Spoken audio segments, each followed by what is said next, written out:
attention. I would argue to say you're both attention whores in a way. Well, yeah. And so you probably fed on each other. Yeah. And I'm sure you also had a great time in the same way. Yeah. Listen, I mean, people, she used to say to me, I'm not trying to degrade her, and I mean, that's all in the past. But she used to try and put me down by saying, people would say, you're fame hungry. Yeah, too right, I'm fame hungry. I love this. Well done, mate. I love that. And what got me to go to acting school, to train, I love the cheer of a crowd. Well, how to manipulate, to make an audience laugh. Or the cheer of a crowd. I mean, I don't get up in the morning and train like a badass or get in the cage for thousands of rounds of sparring against people where I'm scared shitless for no reward at all. My biggest reward, get a few pennies, but is this. Great. Did you ever see yourself being launched into that celebrity that fast? Could you handle it at the time? But you could handle it to a certain extent because you're okay in front of the camera. You're like, I'm me. I'm going to be that guy. You're obviously all fighters are performers, so you had some experience. I've been to acting school and I've done soaps. I was in a major soap in Hollyoaks 15 years ago. Before you met her. Sorry? Before you met her. Right? Yeah, and I've done dramas. I've done films, and I had a little bit of fame, but minuscule. Now, and I liked that. So I thought this was great. All of a sudden, I'm everywhere. Before I got with her, I could never understand why she was on the front cover of these magazines all the time. Roll on a couple of months, I'm like, wow. And the manipulation, I still don't quite understand it. The enigma of why. I remember saying I did the front cover of OK once, and there was speculation about my sexuality. I said, yeah, I'm really gay. I'm gay, and I said, I might not be homosexual, but I mean, I'm very happy, play on words. Yeah. And I shouldn't say things like that because then the media would turn that and it doesn't matter what your sexuality is. But my point was there's people dying in wars, famine, there's real serious issues in the world. What does it matter what I do? And I could never, still to this day, I can't understand it, but we live in a very fickle, I was a soldier once to fight for freedom and democracy because I believe the strong should defend the weak. A warrior caste in society, I believe in that. But what we fight for now it's silly. And there's still so much stigmatization in society about how you should be, how you should behave. But you also embraced that celebrity piece and you kind of enjoyed that. Yeah. I'll call it, it's a double-edged sword. When it's great, it's lovely. Wow. It's a bit like, I replaced fighting, it's the highest high, the lowest low. Right. With celebrity, I call it celebrity-dom. It's wow, it's amazing. This is like, I can imagine doing, I've never ever, no, I don't want, how do I put this? Imagine you're a drug addict, like crack cocaine. I've never ever touched crack. I can imagine it's pretty intense and it's pretty good for a bit, but then it's a real steep drop and it's pretty horrific.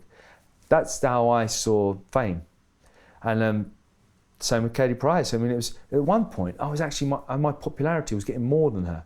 I actually got my first biggest TV show a week before I ever met her, but unfortunately, due to being with her, it was all overshadowed by all of the craziness, all the silly stories.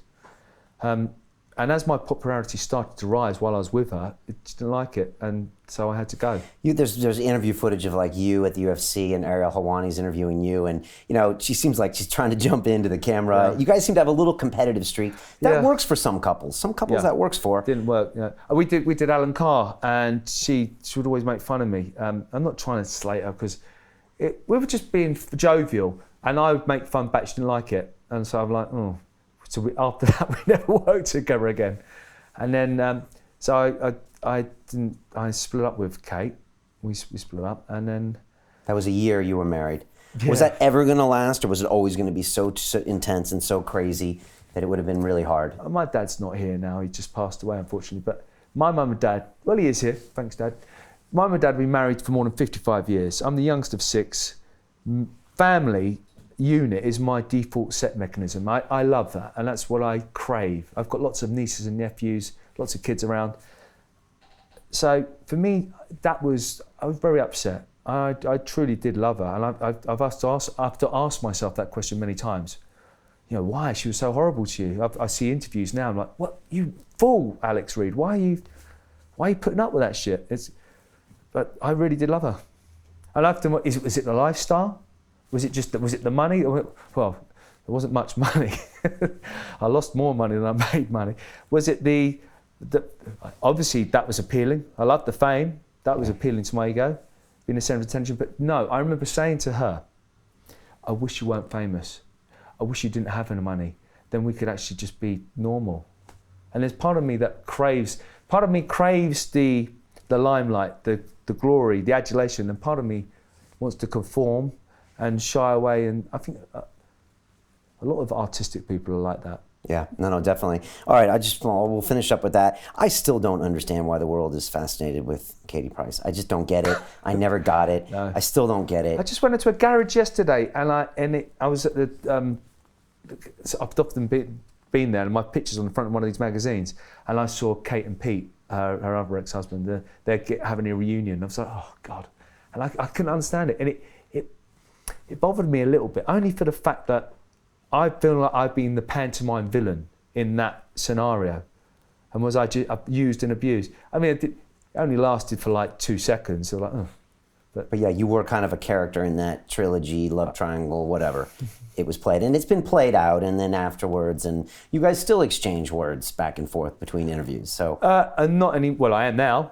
Right. I am now, but I mean, I try not to talk about it. I mean, I can't not avoid the fact that I was with her, but and it was part of my life. I don't wish her any ill harm, you know, just hope, good luck. Right. It's a shame it didn't work out, but hey. To watch the rest of this fascinating interview, click on the link below and go to londonreelacademy.com. There you can sign in with your social media, log in and watch the rest of the episode for free, along with all of our episodes on London Real, my webinars, and all of our premium content, all located over at londonreelacademy.com. So click on the link below, you'll be directed there and you can watch the rest of this fascinating interview, and I'll see you there.